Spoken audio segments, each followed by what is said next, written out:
नमस्कार दोस्तों, SMD channel के अंदर आपका बहुत बहुत स्वागत है। दोस्तों, इस वीडियो के अंदर हम निफ्टी, बैंक निफ्टी और सेंसेक्स तीनों हमारे जो मेजर इंडाइसिस हैं इसके लिए बात करेंगे कि अब जो हमारा वीक स्टार्ट हो रहा है 15 सितंबर से, अब जो हमारी नेक्स्ट वीक है, इस पूरे हफ्ते में हमारे कौन से इंपॉर्टेंट लेवल हो सकते हैं ट्रेडिंग करने के लिए इन तीनों इंडाइसिस के अंदर। क्या हमारे इंपॉर्टेंट सपोर्ट हो सकते हैं, रेजिस्टेंस कहाँ पर हो सकता है, क्या पॉसिबल टारगेट हो सकते हैं और कौन सी स्ट्रेटजी को हम यहाँ पर यूज़ करके चल सकते हैं ट्रेडिंग के लिए। और लेकिन दोस्तों, उससे पहले एक बार जो FIDS का अगर हम डेटा देखें तो जो हमारा 12 सितंबर का डेटा निकल कर आया था फ्राइडे का, वहाँ पर आप देख सकते हैं FIs की तरफ से भी खरीदारी करी गई है और DIs की तरफ से भी खरीदारी करी गई है। दोनों की तरफ से खरीदारी करते हुए हमें देखने को मिल रहे हैं और इंडिया विक्स हमें थोड़ा सा गिरता हुआ ही कहीं ना कहीं देखने को मिल रहा है।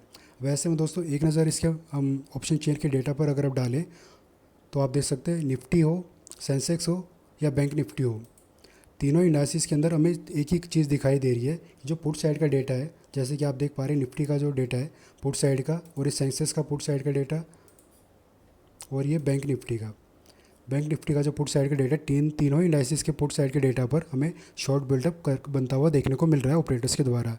यानी कि शॉर्ट बिल्डअप के बाद शॉर्ट कवरिंग यहाँ पर हमें आती हुई देखने को मिल सकती है इस वीक के अंदर। क्योंकि दोस्तों, जब भी ऑपरेटर किसी भी साइड, चाहे कॉल हो या put side, short buildup create करते हैं तो वहाँ पर वो शॉर्ट कवरिंग करने के लिए आते ही आते हैं। और दोस्तों, सेम ऐसे ही बैंक निफ्टी के कॉल साइड का डेटा देखें, हम निफ्टी का कॉल साइड का डेटा देखो, सेंसेक्स का कॉल साइड का डेटा देखें, तो यहाँ पर डेटा हमें बता रहा है शॉर्ट कवरिंग हो रही है कुछ पोजीशन पर, कुछ टैक्स पर, और लॉन्ग पोजीशन क्रिएट हो रही है। तो तीनों इंडाइसिस में दोस्तों इस वीक के अंदर चांसेस नज़र आ रहे हैं कि एक गिरावट हमें देखने को मिल सकती है। तो ऐसे में दोस्तों, पहले हम निफ्टी 50 का चार्ट हमने यहाँ पर खोल रखा है। इसके ऊपर में इंपॉर्टेंट लेवल कौन से हैं, इंपॉर्टेंट रेजिस्टेंस इसके कहाँ पर है, 25,231, 25,406 और 25,642। ये ऊपर में तीन हमारे इंपॉर्टेंट रेजिस्टेंस लेवल है। और सपोर्ट कहाँ पर है दोस्तों, 24,757, 24,554 और 24,401। ये हमारे इंपॉर्टेंट सपोर्ट लेवल हैं दोस्तों, जो इस वीक के लिए है हमारे लिए निफ्टी के अंदर। और 200 दिन का मूविंग एवरेज भी दोस्तों आप देख सकते हैं हमारे नीचे चल रहा है, जो कि हमें एक बार के लिए सपोर्ट देने का काम कर रहा है। हालांकि दोस्तों, बीच में एक छोटा सा सपोर्ट हो रहा है निफ्टी में, वो की जो कि है 24,900 का। अब 24,900 तक भी आप अपना एक हल्का सा सपोर्ट मानकर चल सकते हैं। लेकिन दोस्तों, एक वीक सपोर्ट रहेगा हमारे लिए। हमारा जो मेजर सपोर्ट का काम करेगा दोस्तों वो होगा 24,757। इस वीक में अगर हमें बड़ी गिरावट यहाँ पर देखने को मिलती है, और क्योंकि निफ्टी अभी दोस्तों अपने रेजिस्टेंस लेवल के पास हमें जाता हुआ देखने को मिल रहा है, और RSI भी यहाँ पर 73 है। दोस्तों, अगर आप RSI स्ट्रेटजी को फॉलो करते हैं तो RSI दोस्तों जब भी 70 प्लस हमें देखने को मिलता है और निफ्टी अपने रेजिस्टेंस पर हो, सेलिंग जोन पर हो, या बिल्कुल उसके नज़दीक भी चल रहा हो, तो वहाँ से हमें गिरावट का एक इंडिकेशन मिल जाता है। तो ऐसे में दोस्तों, पुट साइड के अंदर हम कॉल साइड में पोजीशन बनाकर चल सकते हैं। लेकिन दोस्तों, जब मार्केट कल ओपन होगा, अगर गैप अप ओपनिंग हमें देखने को मिल जाती है और बिल्कुल अपने रेजिस्टेंस यानी कि दोनों रेजिस्टेंस के बीच में चला जाता है निफ्टी, तो यहाँ से डेफिनेटली हम पहले आप में ही पुट साइड में पोजीशन बनाकर एक प्रॉफिट बनाकर चल सकते हैं। अगर गिरावट आती है दोस्तों, गिरावट अगर ज़्यादा से ज़्यादा कहाँ तक आ सकती है, गिरावट अगर आती है तो जैसे कि हम देख पा रहे हैं 25,107 पर हमें क्लोजिंग मिली है, तो 25,000 के आसपास, जो कि हमारा साइकोलॉजिकल नंबर दोस्तों 25,000 के आसपास हमें देखना होगा कि यहाँ पर मार्केट हमें सपोर्ट दे रहा है या नहीं दे रहा है। क्योंकि दोस्तों, अगर 25,000 के पास मार्केट एक बार के लिए चला गया मॉर्निंग सेशन में, तो 25,000 से मैं यहाँ पर एक लाइन में ड्रॉ कर देता हूँ, तो 25,000 से एक छोटा सा बाउंस बैक हमें मिलता हुआ देखने को मिलेगा। लेकिन दोस्तों, जिस तरीके के ऑपरेटर ने पोजीशन बना रखी है, जो हमने अभी देखा कॉल और पुट साइड के डेटा में ऑप्शन शेयर के अंदर चलकर, तो वो इंडिकेट कर रहा है कि एक गिरावट हमें आती हुई देखने को एक बार के लिए मिल सकती है। तो दोस्तों, ये कुछ लेवल रहेंगे हमारे लिए निफ्टी 50 के अंदर। सेम ऐसे ही बैंक निफ्टी की अगर हम बात करें, हमारे इंपॉर्टेंट लेवल कल के लिए क्या हो सकते हैं, इंपॉर्टेंट सपोर्ट है दोस्तों 54,498, 54,111 और 53,794। ये इस वीक के हमारे इंपॉर्टेंट सपोर्ट हैं। रजिस्टेंस कौन कौन से रहेंगे, 55,247 से लेकर 55,763।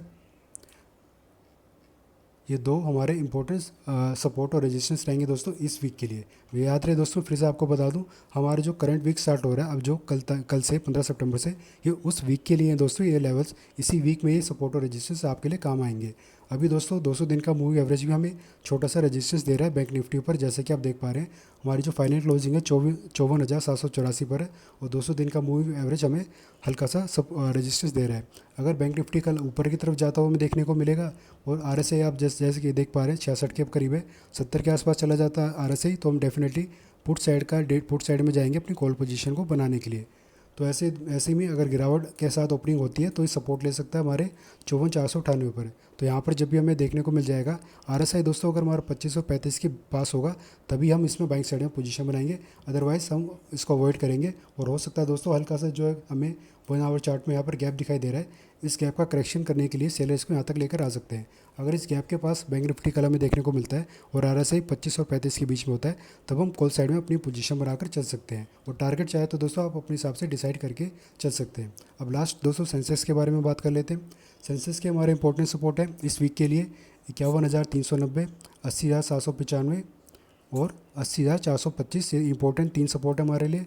ऊपर में रेजिस्टेंस है हमारे 82,137, 82,469 और 82,823। ये हमारे कुछ इंपॉर्टेंट रेजिस्टेंस है दोस्तों इस वीक के लिए। इसमें भी सेम दोस्तों हम RSI स्ट्रेटजी को अगर फॉलो करें, RSI हमारा 73 पर चल रहा है और कल अगर हमें गैप अप ओपनिंग देखने को मिलती है सेंसेक्स में तो डेफिनेटली हम पुट साइड में अपनी पुट साइड को बाय करके चलेंगे और टारगेट आप अपने हिसाब से नीचे तक लेकर चल सकते हैं। और अगर गैप डाउन ओपनिंग होती है, मार्केट के पहले हाफ में गिरावट होती है तो इसको अपने सपोर्ट के पास जाने दीजिएगा और RSI 25 और 35 की रेंज के बीच में होना चाहिए, तब उसी हिसाब से आप अपनी इसमें ट्रेडिंग बनाकर चल सकते हैं कॉल साइड में। तो दोस्तों ये कुछ इंपॉर्टेंस लेवल है इस वीक के लिए निफ्टी, बैंक निफ्टी और सेंसेक्स के लिए। इन लेवल्स को आप जरूर नोट करके रख लेगा और जो भी आपकी स्ट्रैटेजी रहती है, चाहे उसमें आप RSI को यूज़ करते हो या किसी और इंडिकेटर को यूज़ करते हो, तो एक बार जो है लेवल्स को आप अपनी स्ट्रेटजी में यूज़ करके देखिएगा, इंप्लीमेंट करके देखिएगा, डेफिनेटली उससे आपको प्रॉफिट होगा ही होगा। तो फिलहाल के लिए दोस्तों इस वीडियो में इतना ही। दी गई जानकारी अगर आपको अच्छी लगी हो, यूज़फुल लगी हो तो वीडियो को लाइक करना, चैनल को सब्सक्राइब करना। धन्यवाद।